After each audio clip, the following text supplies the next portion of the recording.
Assalamualaikum warahmatullahi wabarakatuh. My name is Ridwan Hidayat. I'm going to read Chapter 9, Love, Japanese Style. When Mr. Yoji Morita married Miss Tamiko Minamura last year, his father compared the couple's new life together to a railroad train on a long unknown track. There may be curves and dark tunnels ahead. He told them, but we wish you a safe journey.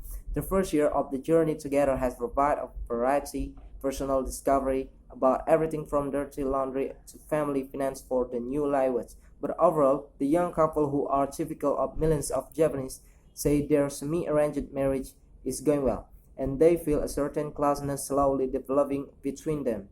They call it love. I feel so relaxed when I get home with him, said the 27 years old Mrs. Morita, who has kept her job as a bank teller. She does such nice things, said her husband, a 35 years old television film editor.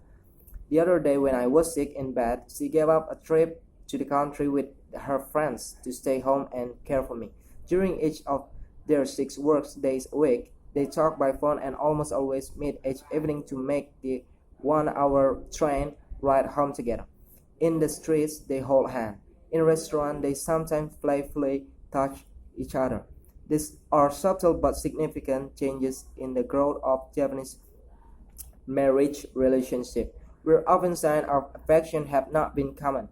It is quite different from the day when they met and arranged tea after their fathers.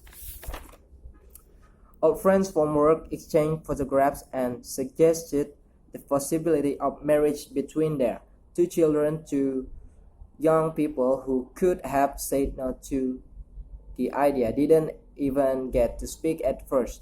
10 days after this meeting, Mr. Morita phoned Miss Minamura to propose. She decided almost immediately but waited 3 days to answer. I'll make you happy, Mr. Morita promised. Then in October, Japan's most popular marriage month, the two families were joined in a wedding and reception that cost about $13,600.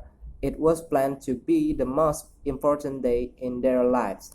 The two newlyweds, who had never kissed each other until that day, spent their wedding night on the 19th floor of a nearby hotel.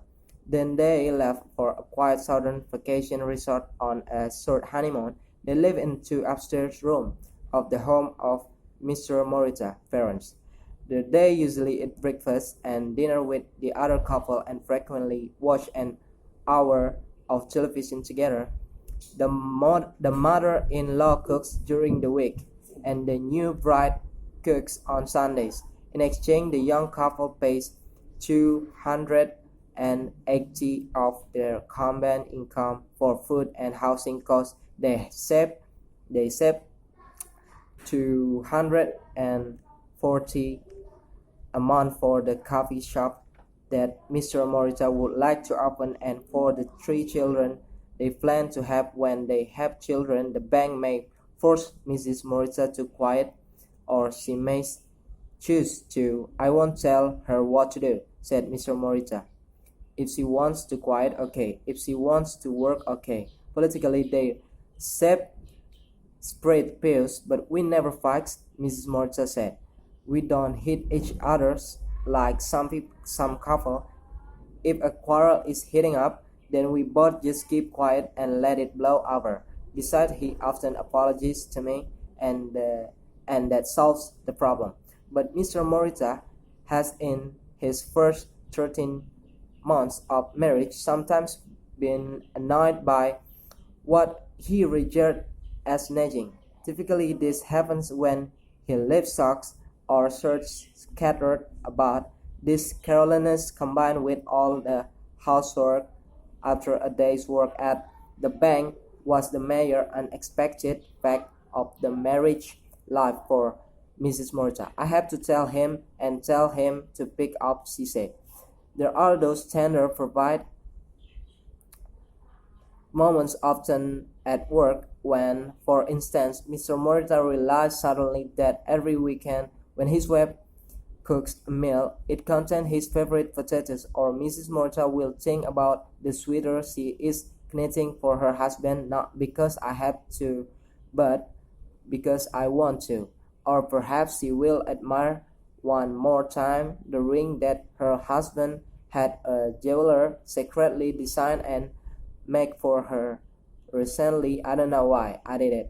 Mr. Morta insists it was for no reason. Last year on her wedding day, when she was a bride of only a few minutes, Mrs. Moritza said, I think that our love will start to grow from this moment on. The other evening, after 13 months of marriage, she was reminded of that. I remember, she said, it's growing. Okay, I think that's enough. Assalamualaikum warahmatullahi wabarakatuh.